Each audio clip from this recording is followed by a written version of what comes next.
দর্শক, রনি বিডির পক্ষ থেকে শুভেচ্ছা নেবেন।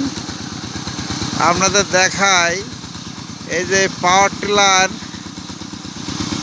নিয়ে আমাদের এক ভাই জমি চাষ করে তারপরে তার বাড়িতে নিয়ে যাচ্ছে।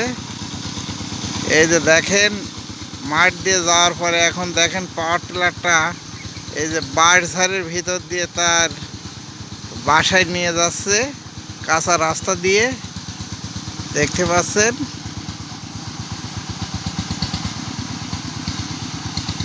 মাঠ তার চষা হয়ে গেছে, সে এখন তার গাড়িটা পাওয়ার টিলারটা নিয়ে তার বাড়িতে ফিরে যাচ্ছে।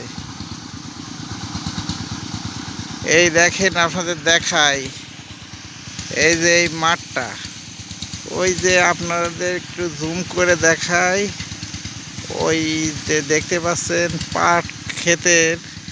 পাট এবং আখ ক্ষেতের ওই পাশে সেই পাওয়ার টিলার দিয়ে জমিটা চাষ করছিল। জমিটার কাজ শেষ করে সেই রাস্তা দিয়ে, এই মাঠের এই রাস্তা দিয়ে সে পাওয়ার টিলারটা নিয়ে গেল। এই দেখেন,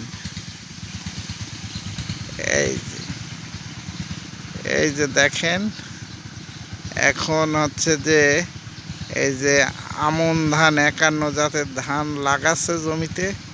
দেখেন, আপনাদের একটু জুম করে কাছ থেকে দেখাই। এই যে দেখেন, কৃষকরা ধান লাগাচ্ছে। এই যে আপনাদের এই মাঠটা দেখাই।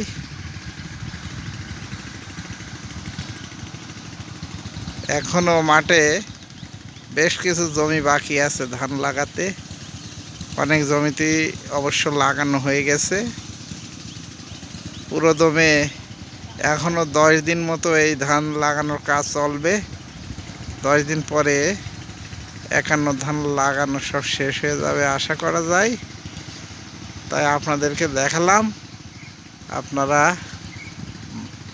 সুস্থ ভালো থাকবেন। ধন্যবাদ।